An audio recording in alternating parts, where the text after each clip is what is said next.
Welcome to Focus on Suppliers. I'm Blake Woolsey. And I'm Jared Davis. Our show today is focused on food with an emphasis on fresh, because fresh is so important to Walmart today, making sure they're providing the very best fresh produce or fresh protein or fresh baked items to the customer who's coming to the store. Now, next time you go into a Walmart store and you see all that fresh produce, I want you to think of one of our very special guests today, reigning Miss America, Miss Savvy Shields. That's her current platform, is Eating Healthy, so she's going to stop by for a few minutes and tell us about her initiative. And Derek Burleson of Tyson is coming to talk about food scarcity and how important this is to Tyson, because obviously hunger is an issue for the country as well as our region, and protein certainly helps those people. And when you think about that initiative, it's always great to see what Walmart Foundation is doing to help not only those around the world, but people right here in our own backyard. So Karrie Denniston from Walmart Foundation is also going to spend a few minutes with us to talk about what they're doing to combat hunger. And Laura Phillips of Walmart is talking about Project Gigaton. Focus on Suppliers starts now.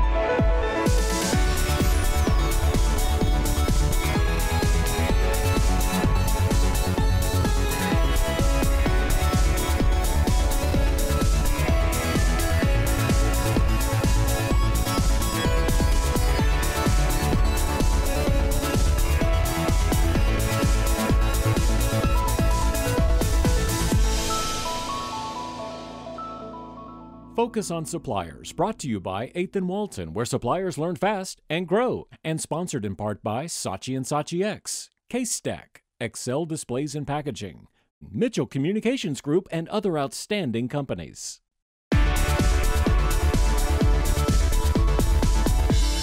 Our friends at Walmart are very committed to many issues around the globe. One of the most important is the issue of hunger. And I'm very happy to have Ms. Karrie Denniston from the Walmart Foundation to tell us more about these efforts. Thank you so much for being here, Karrie. Thank you. Thanks for having us. Now, for those not familiar, can you give us some insight to Walmart's approach to the hunger issue? Sure. Well, first I'd love to start with the approach of Walmart and the Walmart Foundation to global responsibility issues overall. You know, one of the great things about being the kind of company that we are is that there's so much focus on these issues. And so Walmart and the Walmart Foundation really try to think about how do we leverage who we are as a company, as a retail leader, and as a global company to try and make positive change in the world. And so we start there. And then we think about how do we use philanthropy to really catalyze innovation or catalyze change, not just for Walmart, but for the world overall. So we focus in three primary areas to do this. One is building community resilience. You know, how do we really think about making strong communities, utilizing our associates, our volunteerism, our logistics know-how? So that's one. The second is building really strong, sustainable supply chains. And the third is driving economic opportunity, really creating economic mobility. So as we think about those three broad themes, hunger is a natural fit for us and is a place that we've really tried to leverage our strengths, leverage who we are as a company to try and make positive change at a system level. I think when most people think about hunger, I mean, they may think on a global scale, but most people here in Northwest Arkansas would be absolutely shocked at the great problem of hunger that we have here in our own community. Right. What are the numbers that you see? Well, so it's really shocking for a lot of people because there's this disbelief that hunger even exists. And so we talk about hunger, the actual missing of meals, but we also talk about something called food insecurity. And food insecurity is a term that really means people just may not know where their next meal is coming from. So maybe they have to reduce the nutritional quality of a meal. Maybe they have to skip a meal or reduce what they would put into it. One of the saddest cases we see is oftentimes parents will skip a meal to make sure that their children are eating.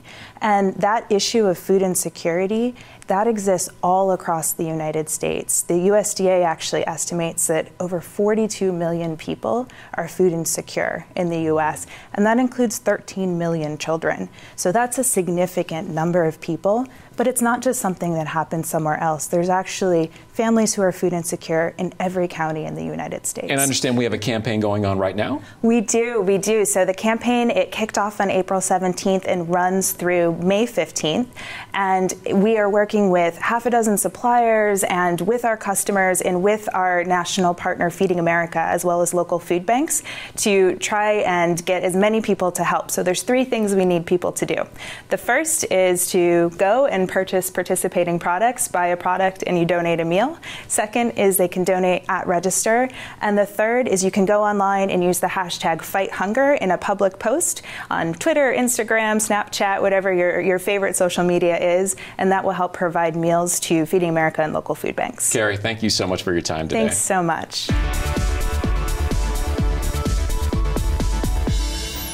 As we've had our conversation with Walmart about hunger relief, we want to turn our eyes to the supplier and what they're doing for hunger relief. So with us today is Derek Burleson of Tyson Foods. Thank you so much for having me. Yeah, we're glad you're with us.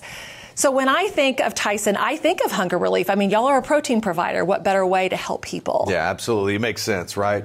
And hunger relief is the primary way that we give back at Tyson Foods. In fact, since the year 2000, we've donated more than 100 million pounds of protein. And we've recently re-upped that commitment. We're committing $50 million over the next 5 years for hunger relief in cash and in-kind donations. And in 2016, that totaled $12.5 million. So we're well on our way of meeting that goal. I would say that you're well on your way. So what are you doing actually to make that happen? Sure. So part of that 50 and 5 campaign is really highlighting folks that are doing innovative work in the hunger relief space on the local level. And we're calling them our Meals That Matter heroes. And the first was Lola Stevens-Bell. She's a restaurant owner in Austin, Texas, has a fantastic restaurant. But she also cooks and provides meals to the underserved throughout her community. She goes out and delivers meals for free. It's a fantastic story. And we have 12-year-old Kinsey Henson in North Carolina. She's an owner and operator of her own food pantry. She serves more than 1,000 people every single month. And she was recently in Washington lobbying her North Carolina senators for a summer feeding bill. So just fantastic folks that we're trying to highlight their stories. Well, 2 outstanding individuals. I feel like I read about someone in the Chicago area that you all have also partnered with. Yeah, another great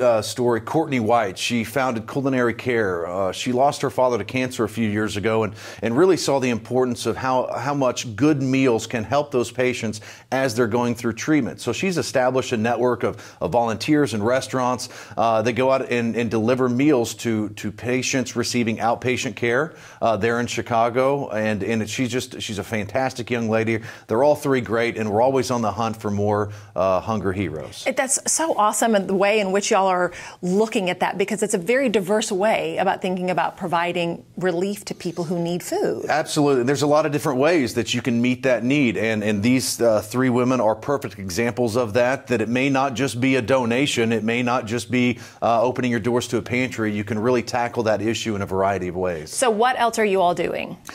So I wanted to talk about our Meals That Matter disaster relief team. You know, we formalized that program a few years ago.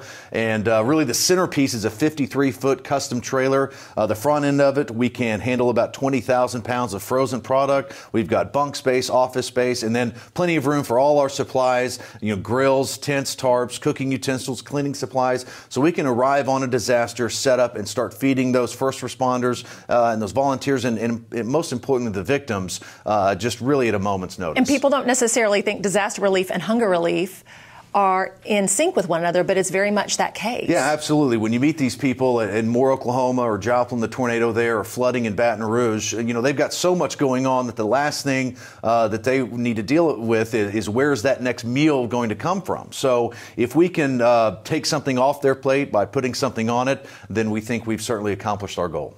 And so how do you all go about communicating this effort broadly throughout the U.S. as well as even globally? Yeah, absolutely. We're targeting a lot of the communities that we live and work in. Our corporate locations in Chicago, Dakota Dunes, South Dakota, obviously here in Northwest Arkansas as well. And the dozens of communities that we are represented in throughout the country. So it's a never-ending task. Well, but people need to hear the story because y'all are doing really great work out there to help people. That's right. And you can learn more at TysonFoods.com or across all of our social media channels as well. Great. Derek, thank you. We're grateful for you being with us today. Yeah, thanks for having me. And we'll be right back. Connect with us online. Follow 8th and Walton on Facebook.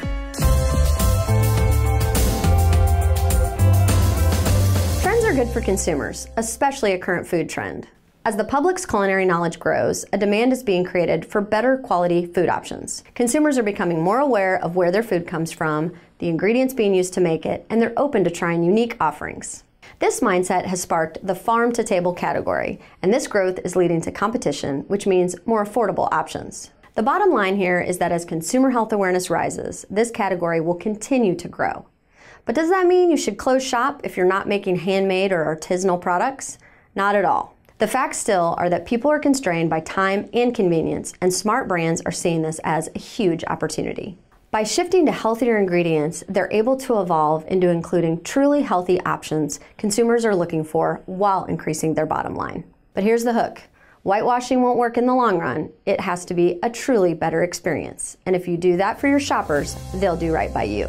Join the American Heart Association at the 2017 NWA Heart Ball, Saturday, May 13th at the John Q. Hammond Center. To register, call 479-439-6800 or visit nwaheartball.heart.org. K-Stack, the leader in collaborative retail consolidation programs. We offer the supply chain expertise needed to navigate the challenges of selling products with the world's largest retailers. And we provide customers with a customizable, scalable, environmentally sustainable supply chain with the same advanced technology typically used by larger rivals. By leveling the playing field, K-Stack lowers distribution costs and increases overall margins. K-Stack, retail logistics is what we do. Walmart announced new on-time and in-full deadlines for suppliers. Set yourself up for success and improve your OTIF score fast with 8th and Walton's OTIF training. Register today at 8thandwalton.com/OTIF.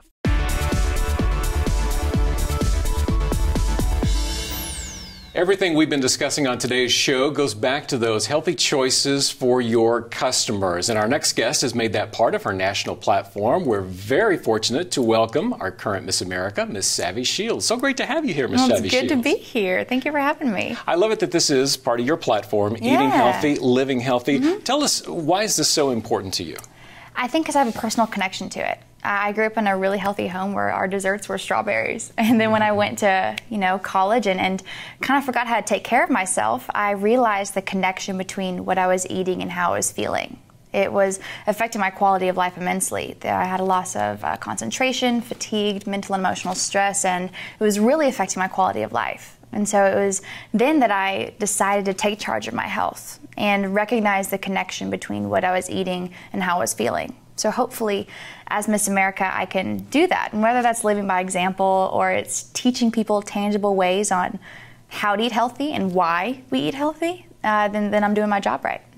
And there's so many conditions that will be positively impacted when you go back to just eating right. So what can you tell us for the person who's now decided to turn that corner, start making healthy choices? What are some quick tips that we need to be aware of? Well, I wouldn't get overwhelmed, first off, and I would start small. I would think of maybe first off shopping the perimeter of your grocery store. That's where you're going to find most of your whole foods, most of your single ingredient foods, and the foods with the most rich nutrients for you, the foods that are going to be fueling your body. And so I would take that step first. Think about adding in good foods that will slowly crowd out the bad. I love one of the terms that you use, dietary intervention. Will you tell us about your dietary interventions? So a dietary intervention, I would call it just taking charge of your health. Going extreme and saying taking charge of your life. Food is such a huge part of our quality of life and our health. It's actually 80% of it. We are, I think, in a society where we think it's all about working out and really and truly need to be focusing on our intake and what we're putting into our bodies. And so taking charge of it in that sense and recognizing the huge connection and how important it is to not just our short-term goals of health and fitness, but to our long-term health overall. And for our suppliers and retailers who are listening right now, what is your message to them for the consumer on getting these quality products out for people wanting to make these healthy choices? My biggest, I think, would say trying to find foods that have less sugar. I think that we're finding that it's foods that have tons of sugar in it that are causing diseases or illnesses or weight loss or weight gain that are affecting our quality of life. And so thinking of, again, these whole foods being these nutrient-rich foods that we're finding that are fueling ourselves, and getting those foods and adding them so much that we have so much surplus of good food that we're crowding out the bad. And thinking of it in those terms, I guess, would be my biggest piece of advice.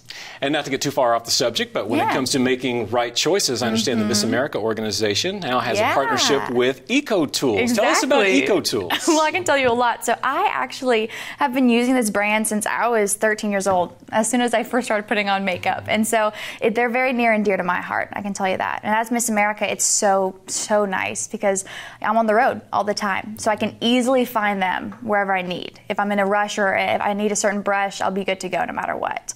And what's also just exciting for me to say is that what EcoTools is really passionate about and what the Miss America organization is passionate about is the same. We're all about empowering women and encouraging them to live beautifully and live authentically and finding their true beauty in that. And so I'm very thankful and I'm excited for this new partnership. All right, Savvy Shields, we appreciate you so much for being here. Thank you for taking time to visit us today, and good luck in your travels. Thank you.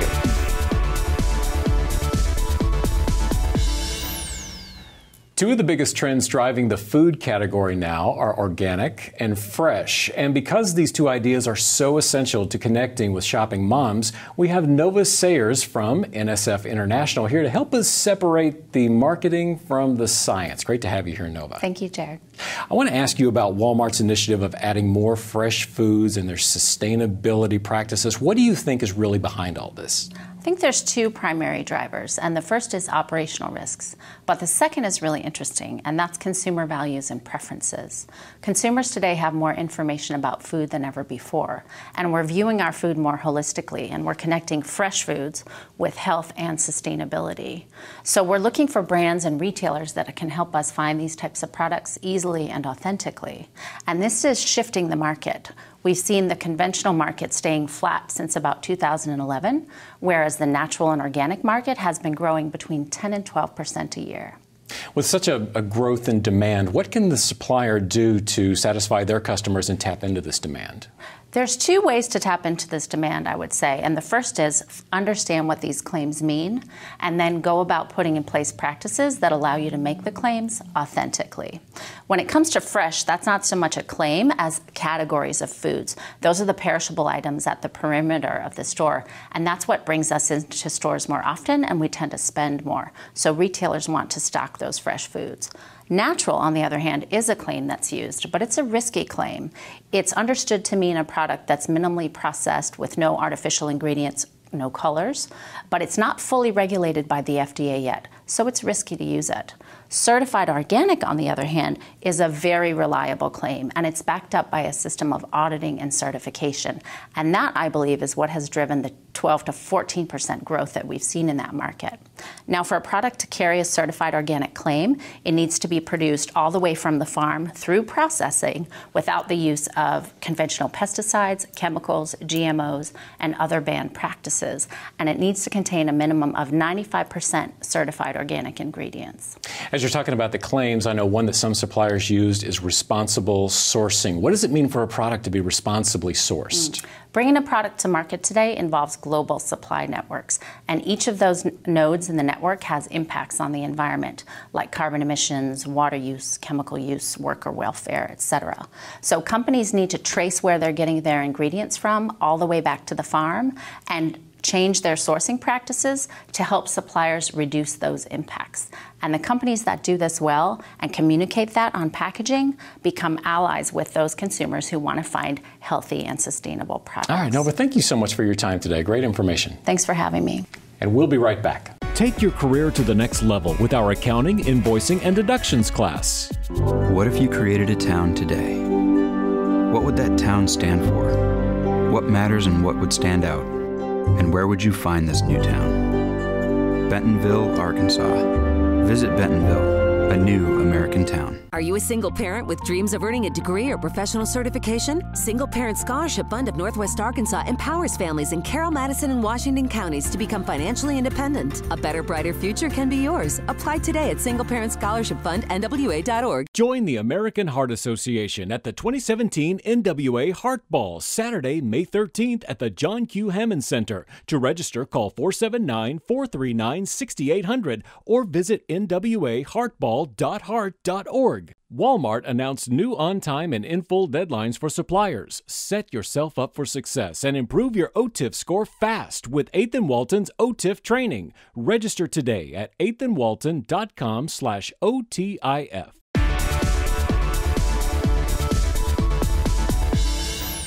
So as we launch our show, talking about fresh, we have an honored guest with us who's not just talking about how they're viewing fresh today, but looking at fresh in the future and what that means to us. So welcome, Laura Phillips, again, as we are talking about everything that you all are working on. I know that you had an important meeting, the milestone meeting. Can you talk a little bit about what you all accomplished there? Yes, thanks so much for having us back to talk about the work we're doing at Walmart with our suppliers in sustainability. We did just have a really great sustainability milestone meeting back just a few weeks ago. And at that meeting, we gathered hundreds of our associates, many of our suppliers, as well as partners that we work with in the non-NGO space, environmental groups that we've worked with over the years, and just had a great discussion with them about the work we're doing together to really reduce environmental impact through our supply chain. You know, we talked on your show last about the new goals that Walmart launched in the fall, and one of the big ones that we set out at the time was our commitment to reduce emissions in our own operations at Walmart, and then also our commitment to reduce emissions with our suppliers throughout the entire value chain. And at our milestone meeting, this is what we launched. And you know, at Walmart, we like big numbers and we like to take on big challenges. And so the challenge that we've collectively signed up for with our suppliers is to take out 1 billion metric tons of emissions. And you might say, Blake, well, what does that mean? And the answer is it's a gigaton. And so our challenge together that we launched at the milestone meeting is to work with our suppliers across different areas of work to take out a gigaton of emissions by the year 2030. You know, it's really exciting work. We had great energy at the session. We had CEOs that were engaged. We had many suppliers make new commitments about areas of work they're going to do towards the gigaton of reduction. Things like food waste, on packaging, on sustainable agriculture, fertilizer, animal agriculture. Even areas like efficient energy products like LED lighting and electronics with improved energy efficiency. So there's all different ways that suppliers can participate in Project Gigaton, and all of those activities together, when we do them well, will add up to, over many years, a gigaton of emissions reduction, which is really great for the environment, it's great for our customers, and in fact, it saves money in our business. So how can a supplier who may not have been in attendance at the milestone meeting, has heard about Project Gigaton, either previously or just from the show, what are the resources available to them so that they can think, okay, I want to get involved in this? Well, we hope they've heard about Project Gigaton, and in fact, we hope many thought, what is that?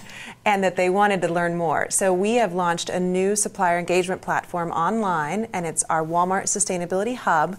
There you'll find new toolkits, and so we've designed toolkits for our suppliers, whether they're already leaders or they're just getting started, and they can work against these different areas in Project Gigaton and sign up alongside Walmart to do the work together in the supply chain. So look on the Sustainability Hub, suppliers, learn more, use those toolkits, and we'll begin to work together on this goal. How do you measure it at the end? How are they going to communicate with you the progress they're making? So we're going to use the online platform where we're going to share information, share commitments, and then we'll be launching a metrics and measurement program that'll be easy for our suppliers to use, very similar to the Sustainability Index that they use today. We're using a similar metric program that we'll be working together to monitor our progress over the next several years. Great information about Project Gigaton. I love it. Thank you very much, Laura. Thank you.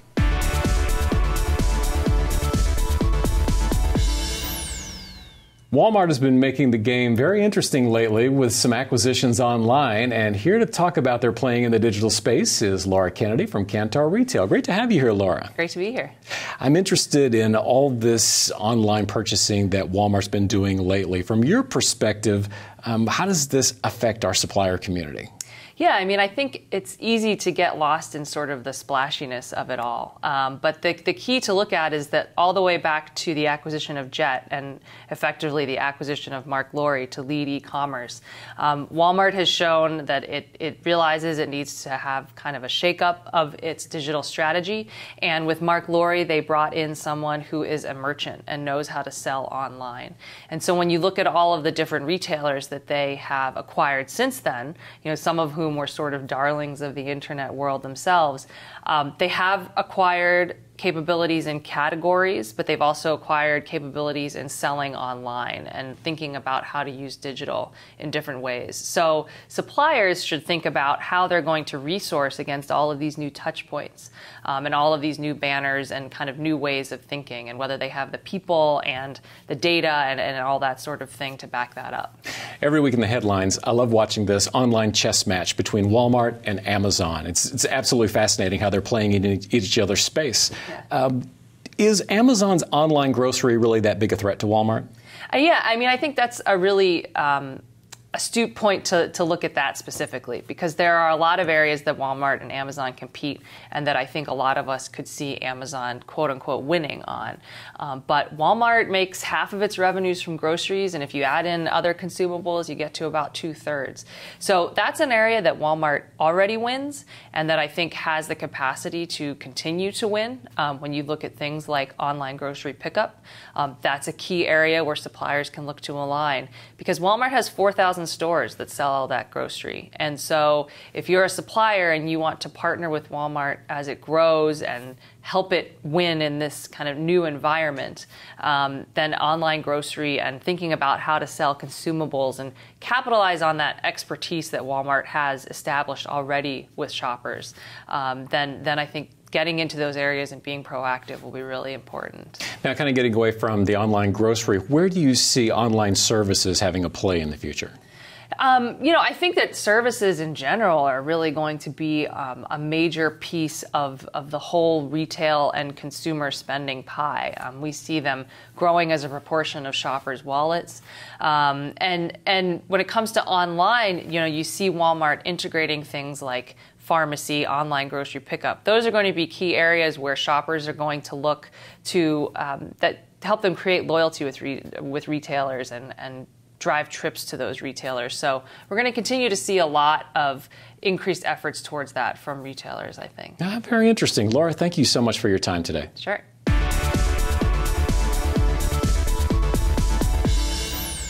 It doesn't matter what category you're in, this next spot is for you. I know you're thinking about On Time in Full, OTIF, and we've got some good news for you. Here with an update is our EVP of Education here at 8th and Walton, Mr. Ron Tiarks. Welcome back, Mr. Tiarks. Great to be here, Jared. Always great to see you. Now, I know when On Time in Full was first announced, so this is back in March, a lot of panic throughout the supplier community, not knowing what to expect. But I know you've got a little different perspective from suppliers now that the classes have begun. It's very exciting to see the suppliers come in and change their attitude over time. They come in with a little bit of a defensive attitude about, hey, what does this mean to me? How do I protect myself? But they come out understanding, hey, there's something really in this for the supplier to truly win and grow their business, grow their sales. So, Ron, what are the suppliers learning that's changing their attitude? Well, Walmart's provided a great on-time and full tools within Retail Link. These tools allow the suppliers to really drill down and see their business in a way that they haven't been able to see it before. It makes the supply chain transparent. So the suppliers now understand there's something they can really do to impact their supply chain, improve the flow to the stores, and therefore improve their on-shelf availability, which ultimately grows their sales. And being able to see that makes a big difference in their attitude and approach to On Time in Full. Unfortunately, by taking our class, they've been able to understand what that means. And what else do we have to support the supplier community? We are very excited to announce that we are providing a 2-day conference, On Time in Full conference. During these 2 days, one day is On Time in Full, the second day is GRS. And at this conference, we are going to have some very deep subject matter experts around both of these subjects. So it's going to be a very special event for the suppliers. All right, as always, Ron, thank you so much for being here. Thank you, Jared. And we'll be right back. Suppliers, get the latest retail news 24/7 at Walmart News Now. Our guests enjoy staying at the 21C Museum Hotel and hosting dinner, meetings, and product launches there. Really interesting show. With that emphasis on fresh, it makes me think fresh is really the opportunity for Walmart to engender trust in shoppers, and that is so important to mom and to her busy family. And the more they can do that, the better they're going to be able to track those new shoppers and keep and sustain the shoppers that love them. Well, building on that a little bit, that trust that Walmart is building with the shopper, what the analysts will tell you is that when you first enter the store, you see the fresh produce, those beautiful colors, and the nice layout. That is what ties you into other departments of the store. It's that first impression when you walk in, and I think Walmart does a great job of laying it out that way. Yeah, you can see that with their grand openings and even their remodels and all the prototypes. That is very obvious. First thing that hits you when you walk in the door. Absolutely. Talk just a bit about Savvy, because that was a great interview. It was so fantastic that that's her platform, is eating healthy and making right choices with fresh produce, fresh food. So she's inspired me to eat better for the rest of the year. We're so proud she's from the state of Arkansas. Absolutely. We'll see you back next week.